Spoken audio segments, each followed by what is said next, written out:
It is October 19th, 2020, about 4:15 in the afternoon.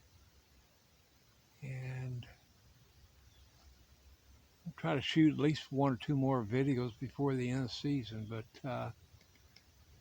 fall has really set in. I've noticed the mulberries have pretty much dropped all their leaves. The hickory trees are turning yellow, and just a few trees still holding on, of course, and they're still photosynthesizing. That's our next unit.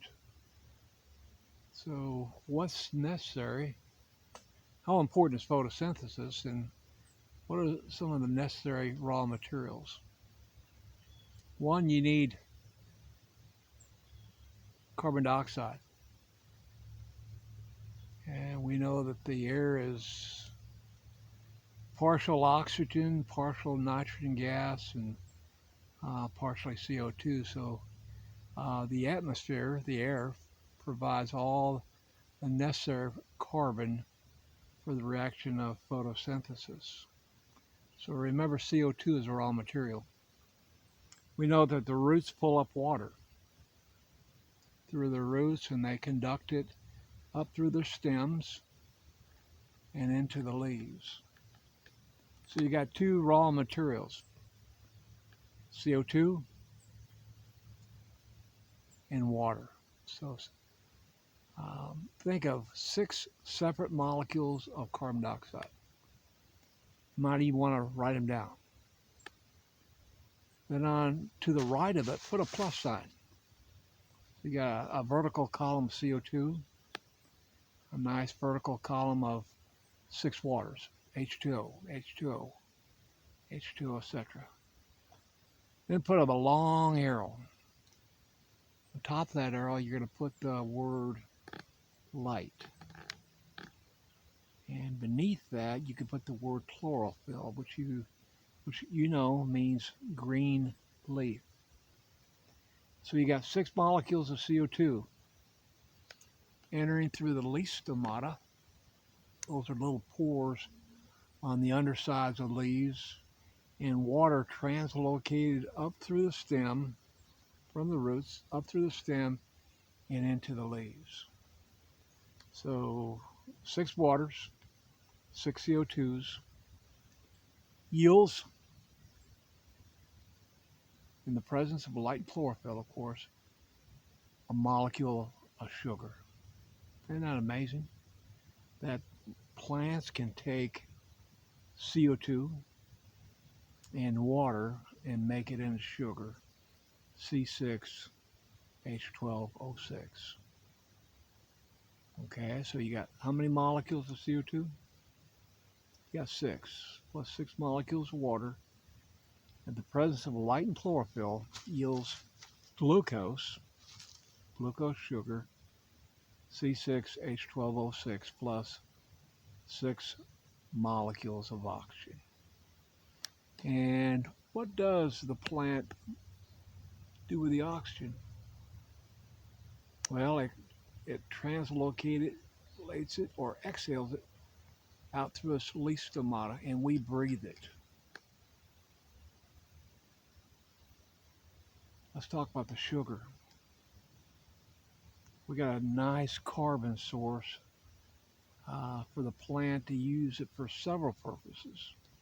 Maybe some of that carbon will be used to make protein, kind of a structural molecule. Maybe enzymes, another type of protein. Some of those molecules will be converted to oils. For example, peanut oil, any type of vegetable oil. Some of those molecules will be used for quick energy. It takes energy to grow. Remember, all living organisms need energy. So the plants are self-feeders. They can make their own chemical energy and then burn it. Now, some of those molecules of sugar will actually be translocated down the stem and into the roots and stored as starch, actually condensated into long molecules of starch. So it's a reserve fuel for the plant to last through the winter time while it's rusting or it's dormant. So right now, all through the growing season, these plants have been busy making sugars, knowing that one day temperatures are going to change, not warm enough, not enough light conducive for the actual process of photosynthesis. So they store that in the roots, almost like you store food in a cellar,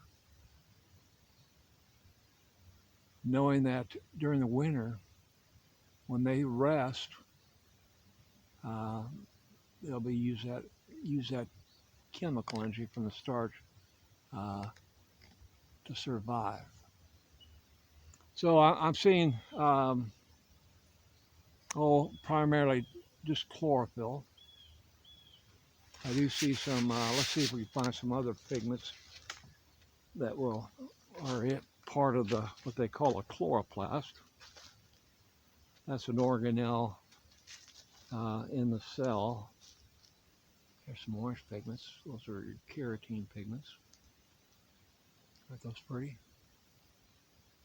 And we see a little bit of that carotene in that hickory tree over here. A lot of plants are still holding on to their chlorophyll. They're not done. They're still busy.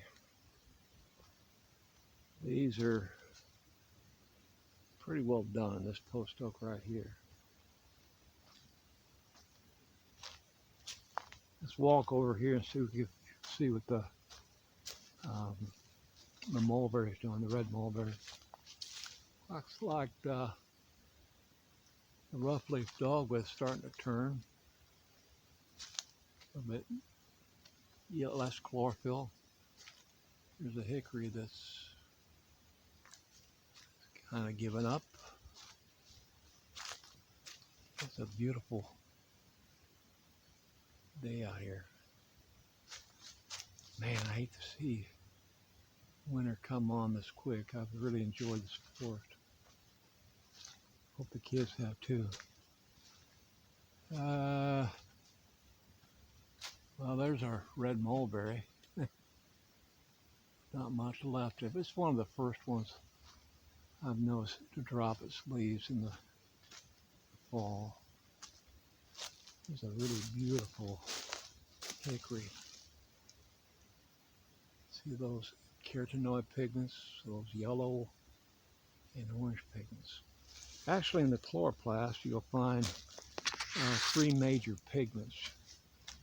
You'll find the yellows and the greens and then the oranges. Perfect. Let's see if this tree is over here. It's turned orange for us. Oh, that's a beauty. Yeah, there it is. That's your Caryotexana, isn't it?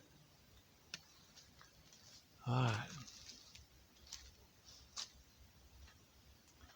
Here's one of our study plots. I hope we get back in there a week from now.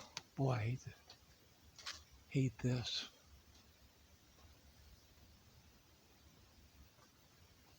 The fact that we can't spend more time. Let's look at this thing up here. That's a really nice. Look at that. Ooh, jeepers.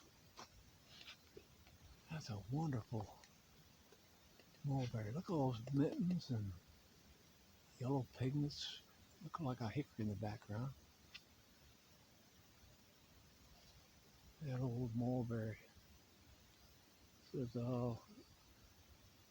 I'll occupy the understory if you'll be a canopy tree. Here's old JJ and Robert's plot. No, that's actually that's Wes and Cody and Melvin and good old RJ. Look at this. Isn't this beautiful? I hate to see those orange cones that kind of ruin the scenery. We got all these trees marked. This must be a black acre, right? Ouch. This is actually supposed to have, some of those are not marked very good. Maybe I'm reading them wrong. Here's our twin oaks, our post oaks.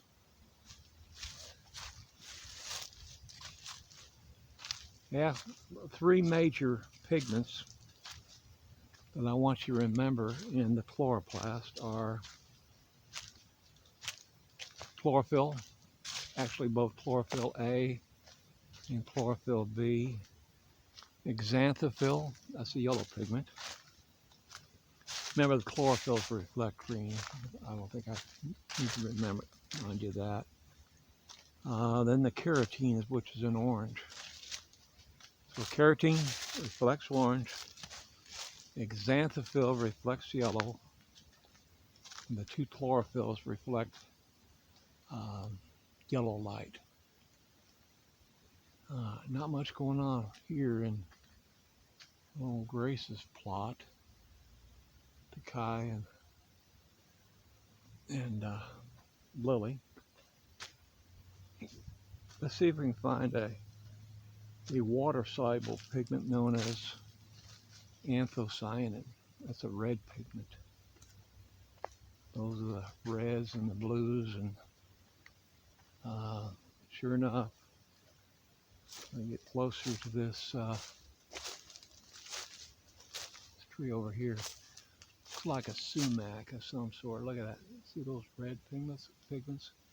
Those are water-soluble pigments. They're not part of the chloroplast. They're actually housed in the central vacuoles of plants.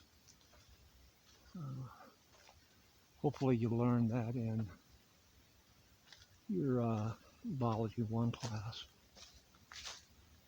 Well,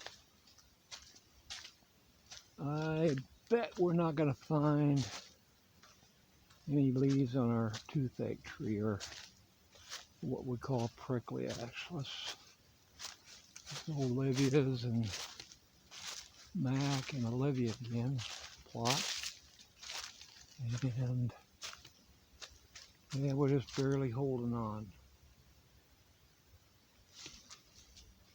I'm gonna walk in here and see what the redbud tree is doing.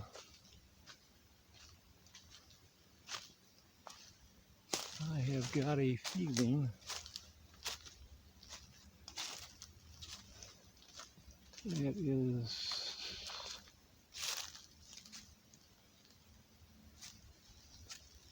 probably about the trees.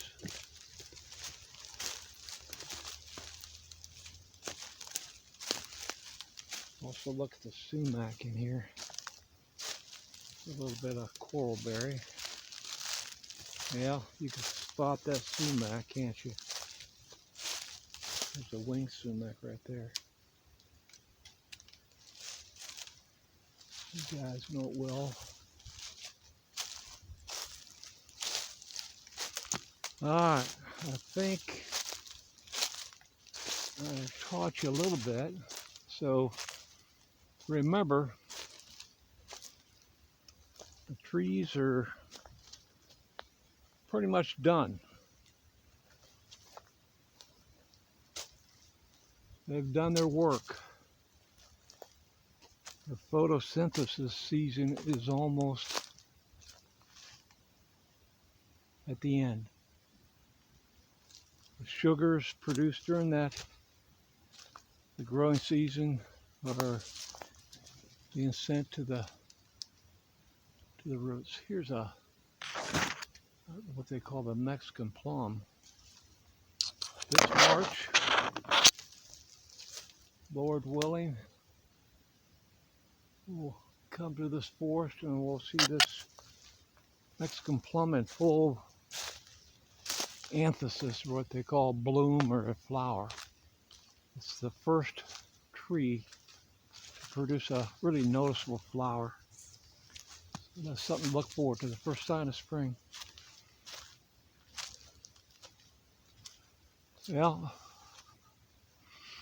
kind of on the way to the east exit or entrance, whatever you want to call it. So I'm gonna close it off.